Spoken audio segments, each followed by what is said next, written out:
자,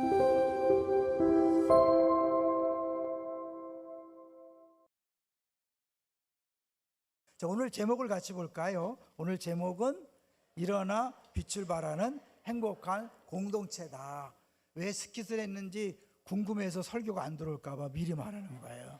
새해에는 다 은사대로 봉사해서 일어나 빛을 발하는 기쁨의 동산교회가 되기를 주의 이름으로 축원합니다. 먼저 우리 일어나 노래 아세요? 일어나 한번 못 들어보겠습니다.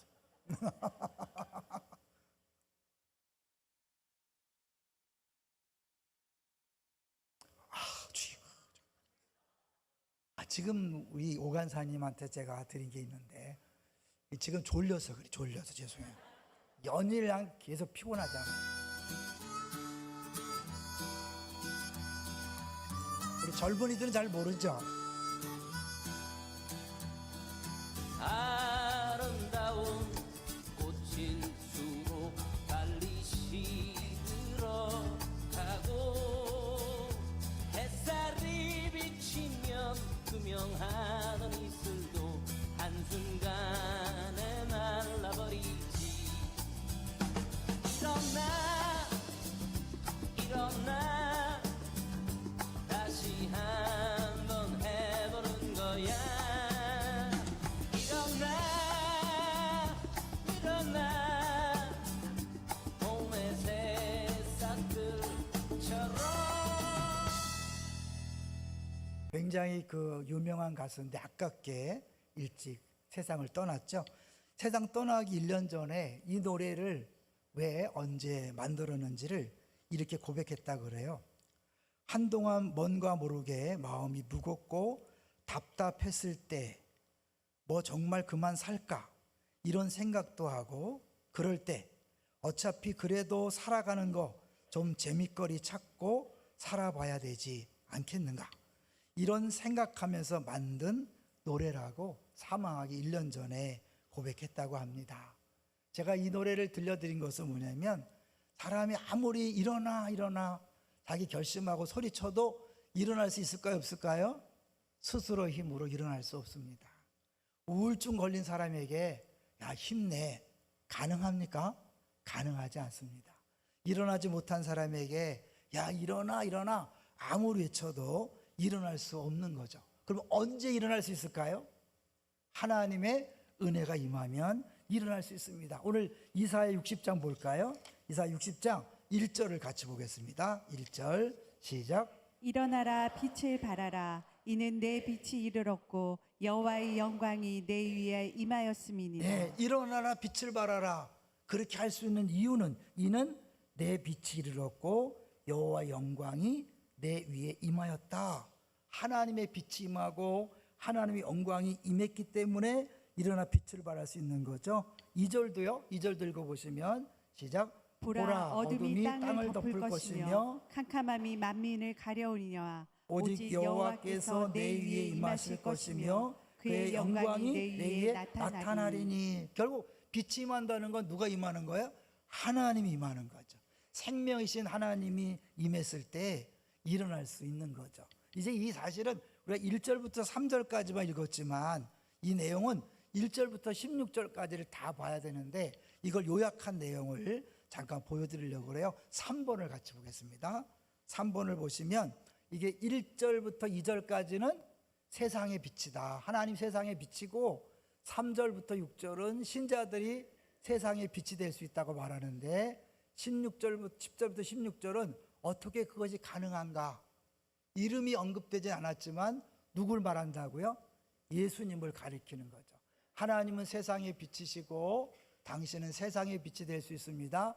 왜냐하면 예수님이 세상의 빛이 되셨기 때문입니다. 빛으로 오셨잖아요. 우리 성탄절에 빛이 솟았다 그랬어요? 위에서 비쳤다 그랬어요? 기억하시네요? 네, 우리에게서 빛이 솟는 게 아니에요. 우리에게는 해결책이 없어요.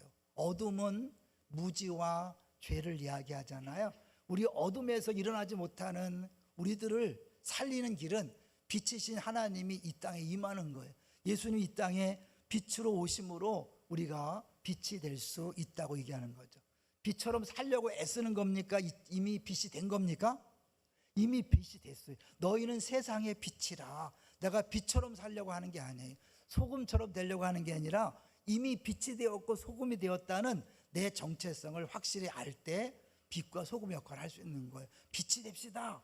소금이 됩시다. 맞습니까? 틀립니까? 틀린 말이에요. 우리에서 의외로 신앙생활에 힘이 없는 이유가요, 명확한 개념이 없기 때문에 그래요. 예를 들면 있잖아요, 이 재수생들이나 고3 학생들이 공부하는 이유는 뭐예요? 대학교 들어가기 위한 거예요. 그런데 대학교 들어간 대학생이 역시 입시 공부를 한다. 맞아요? 틀려요? 틀리죠. 우리 많은 신앙생활이 구원받기 위해서 애를 써요. 틀린 거죠. 복받기 위해서 애를 써요. 틀린 거죠.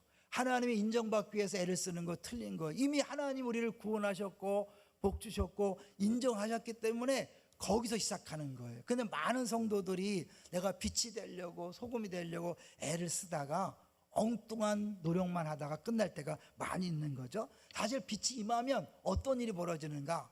분명한 결과는 우리가 변한다는 거예요. 볼까요? 5번을 보여주세요. 5번 같이 읽습니다. 시작. 빛이 임하고 주의 영광이 임하면 당신은 빛을 발하게 됩니다. 당신은 매력적인 사람이 됩니다. 다시 말해서 당신은 변합니다.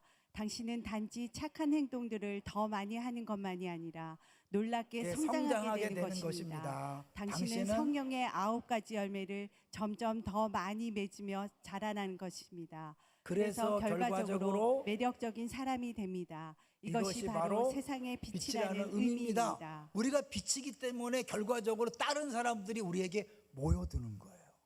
빛이 비치면 막 불나방들이 모이고 하루살이가 모이잖아요.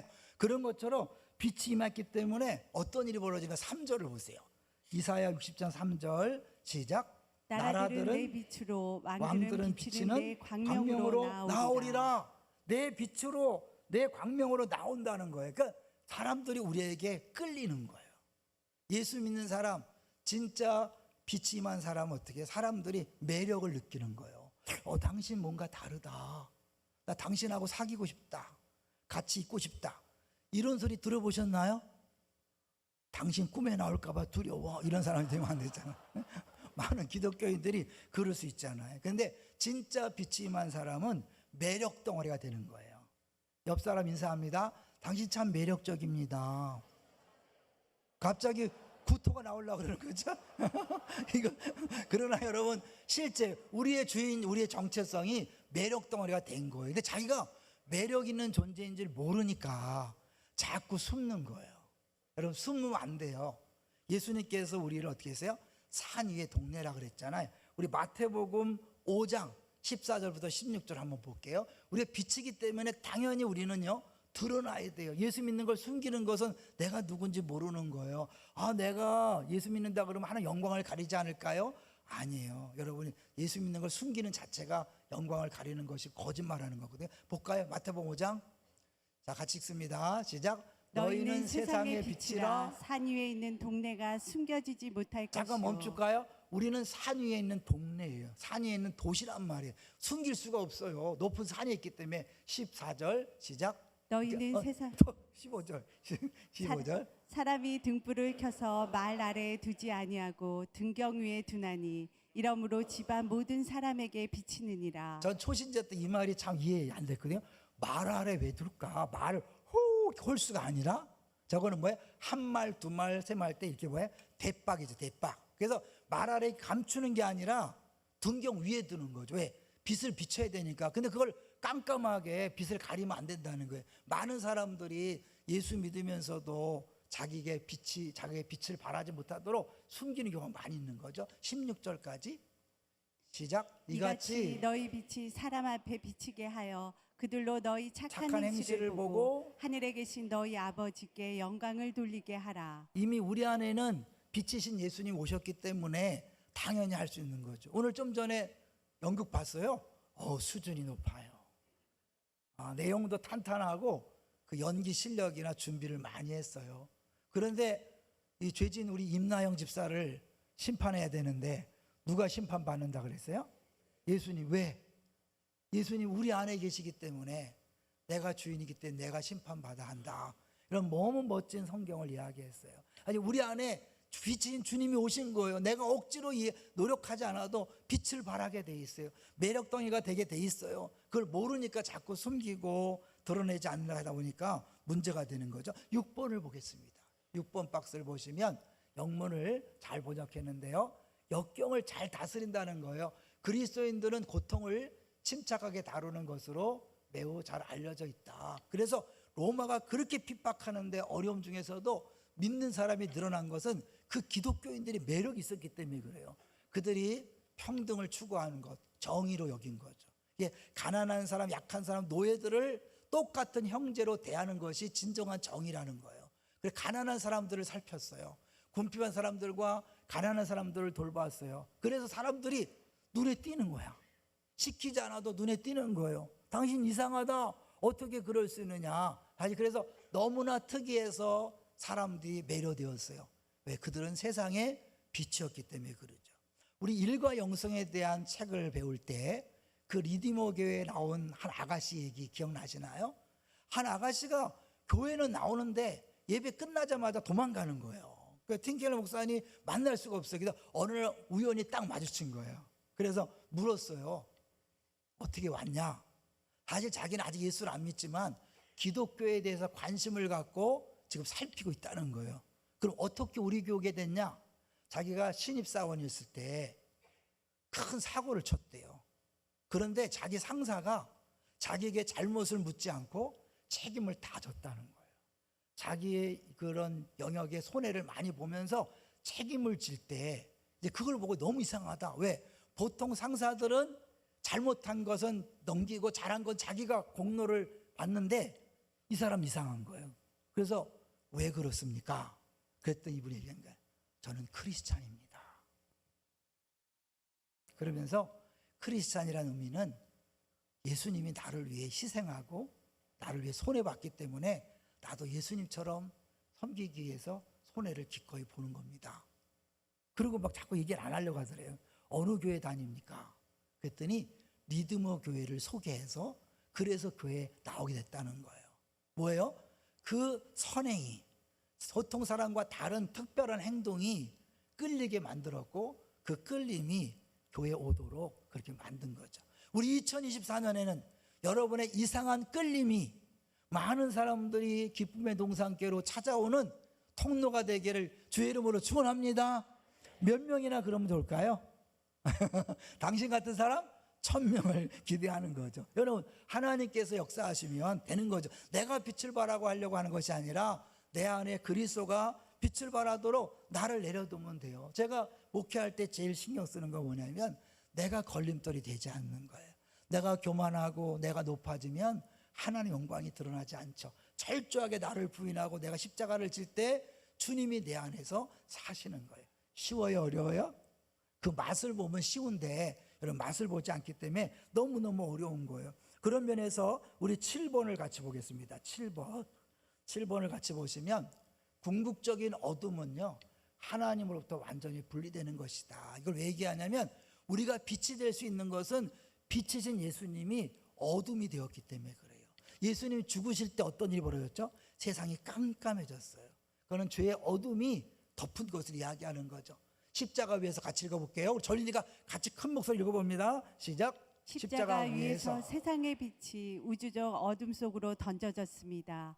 예수님은 아버지를 잃었습니다. 그분은 지옥을 경험했습니다. 그분은 우리가 마땅히 경험해야 할 것을 대신 경험하셨습니다.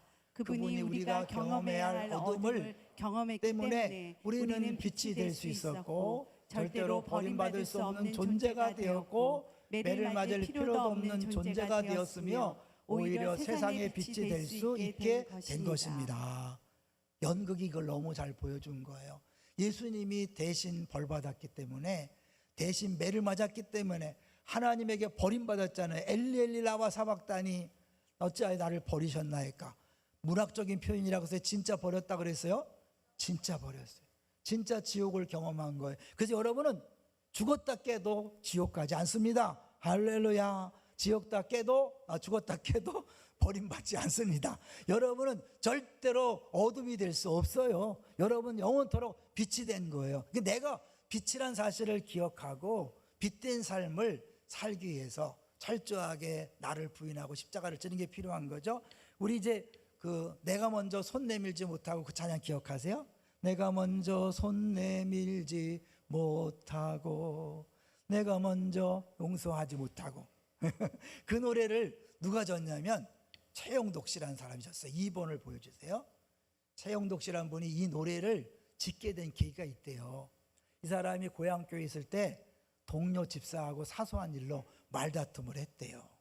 그런데 이 관계가 어려워지면서 내가 먼저 손을 내밀어야 되는데 라고 하면서 하지 못했다는 거예요. 그러는 사이에 몇 달이 흘렀대요. 그런데 그 집사가 찾아와서 먼저 손을 내밀고 용서를 구했답니다. 그래서 관계가 회복되었는데 얼마 안 돼요. 그 집사님이 불의의 교통사고로 이 세상을 떠났다는 거예요.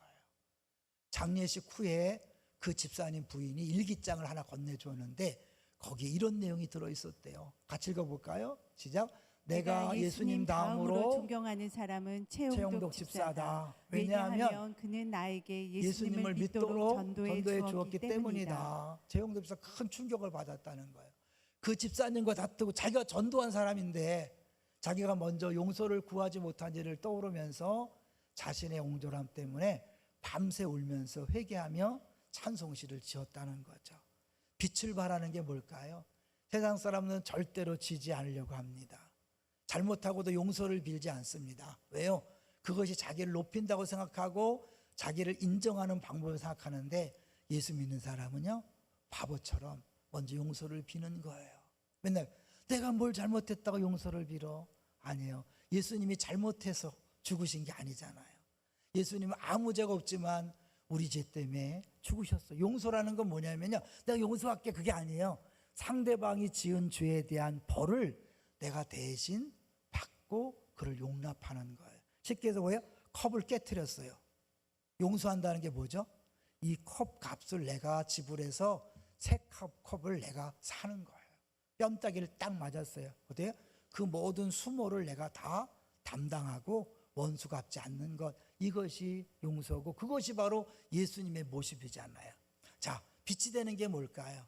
우리 최영독 집사처럼 먼저 손을 내미는 겁니다.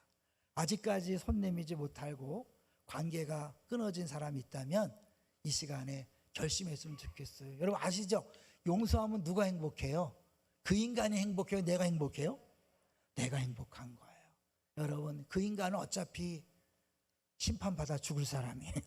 내가 이 땅에서 천국을 누려야 되는데 용서 못하면 어려운 거예요. 또 하나, 여러분이 빛을 발할 때 다른 사람이 살아나고 다른 사람이 행복해요. 오늘 우리 교회도요, 한 사람이 봉사하기 때문에 교회가 살아난 일이 너무나 많아요.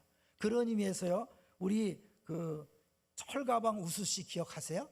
철가방 우수씨 영화 나왔었는데 우리 우수씨 한번 볼게요. 54세고 남자고 독신이고 7세 때 고아원에 버려져서 초등학교 중퇴했어요. 자녀도 없고 부모도 없고 친척도 없고 학력도 없어요. 소년에도 갔다 오고 자기가 맡겨놓은 돈을 다 떼어먹어서 홧김에 방황했다가 1년 6개월간 징역을 살게 됐어요. 그리고 나와서 중국집 시간제 배달을 월급 70만 원 받고 월세 25만 원 내고 나머지 돈에서 아이들을 돕는 거예요. 다음 보여줄까요? 그 다음에 그의 이름이 김우수예요. 아시는 것처럼 11년 9월 23일 중국집에서 오토바이를 배달하다가 승용차와 충돌해서 병원에 실려갔는데 연고자가 없어요. 장례를 치를 사람이 없어요. 그런데요, 누가 장례를 치른지 아세요? 최불암 씨. 어린이 재단 후원회장 최불암 씨가 상주를 맡아 장례를 주도했고 당시 대통령이었던 이명박 대통령하고 김윤옥 여사가 와서 조문을 했어요. 정계의 거물들이 다 장례에 참여했어요. 그 영장 앞에 수많은 감사의 편지들이 쌓여 있었어요. 그 다음 볼까요? 그는 2006년부터 같이 한번 읽어봅니다. 시작. 그는 2006년부터 매월 5만 원에서 10만 원씩 어린이 재단을 통해 소녀 가장을 도왔습니다. 사후 장기 기증 서약은 물론 어린이 재단 앞으로 4천만 원짜리 사망보험도 들어두었습니다. 그가 죽어서도 계속 계속 어린이를 돕겠다는 뜻이었습니다. 그가 그렇게 죽은 후 그의 선행이 알려지고 어린이 재단의 기부가 뿌리를 이었습니다. 김우수 씨는 겨울에도 씨를 뿌리는 사람이었습니다. 이분이 이렇게 돌아가시고 기부의 문화가 생기면서 우리나라가 전 세계 기부 수준이 81이었다가 이 사람 때문에 57위로 올라갔대잖아요. 이 사람이 감옥에 가서 사실은 살인 사형수가 놔두고 간 어린이 잡지를 읽다가 거기 어린이들 사연이 나오는데 그 중에 하나가 한 오빠가 자기 동생이 등이 굽는 이런 어려운 장애가 있는 거예요. 이 초등학교 들어가는데 불쌍해서 우리 동생을 위해서 가방을 사주고 싶은데 돈이 없다. 그래서 11만 원이 필요하다고 편지를 썼는데 그 사연을 보고 이 사람이 감옥에 있으면서 30만 원 자기 안에 있는 영치금을 이제 교도관이 갖고 있었는데 가서 11만 원을 붙여달라 그러는데 원래 감옥에서는 그게 안 된대요. 근데 너무 조르니까 할 수 없이 11만 원을 교도관이 붙여줬다는 거예요. 며칠 뒤에 편지가 왔대요. 우리 아이가, 우리 동생이 가방이 너무 좋아서 그런지 또 등이 굽었으니까 엎드려서 자는데 웃는 얼굴이 보였다는 거예요. 그러면서 오빠가 감사합니다, 감사합니다, 3번 감사합니다 편지를 보냈대요.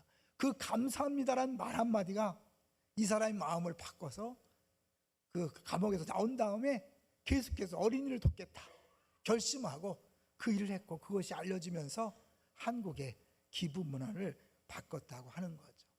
이런 빛은요 큰 게 아니에요. 작은 빛만 들어와도 어둠은 물러갑니다. 할렐루야. 예? 우리가 작은 거 봉사하고 작은 거 주 앞에 섬기고 사랑하고 용서할 때 나는 국수 봉사할 거야, 뭐 교통 봉사 너무 연습 많이 한 거 아시죠? 그 무참도 부딪히는데 그런데 아직 예배 시간에 보여주기가 좀 뭐해서 그랬는데 너무 딱 맞는 것 같아서 같이 나눴어요. 여러분이 나 같은 사람이 봉사하면 교회가 어떻게 될까? 아니에요. 여러분의 작은 봉사가 교회를 교회답게 합니다. 이 설교를 듣고도 난 죽어도 봉사 안 해 이렇게 하시는 분이 있을지 몰라요. 이제 우리 찬성과 복음성과 가사를 하나 같이 보려고 하는데요. 여러분 이 교회여 일어나라. 사실 우리 총회 올해 주제가 교회에 일어나라예요. 저는 총회 뜻에 같이 하면서 더 나아가서 빛을 발하라거든요. 근데 그 교회에 일어나라 거기에 이런 가사가 있잖아요. 교회여 일어나라, 교회 일어나라. 주께서 부르시니 두려움과 실패 내려놓고 교회여 일어나라. 하나님 코로나19 기간 동안에 좋은 일꾼들을 많이 보내주셨어요. 우리 교회 문화를 바꿔줬어요. 우리 교회 처음에는 상처받은 사람들의 우리 사실은 치유 장소였어요. 안산 제일교회도 못 가고 안산 동산교회도 못 가는 상처 입은 영혼들을 치유하는 일에 집중했어요.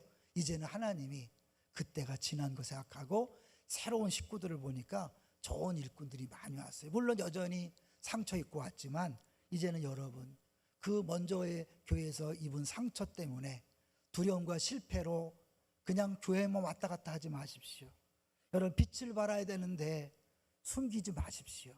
여러분이 가만히 있는 동안 빛을 발하지 않는 동안 너무나 많은 사람들이 어둠 속에 죽어가고 있습니다. 어둠 속에 신음하며 무지 속에서 고통받고 있습니다. 이 목사 간절히 이 연사 여러분에게 눈물로 외칩니다. 여러분 모두가 일어나서 빛을 발하시기를 주의 이름으로 축원합니다. 작다고 생각하지 마시고 부끄럽다고 생각하지 마시고 뭐라고 발음이 잘 안 되네. 별로 힘이 없다고 생각하지 마시고 여러분 있는 모습 그대로 나오세요. 여러분 주님은 위대하십니다. 주님이 하시면 다 됩니다. 할렐루야. 같이 우리 찬양하겠습니다.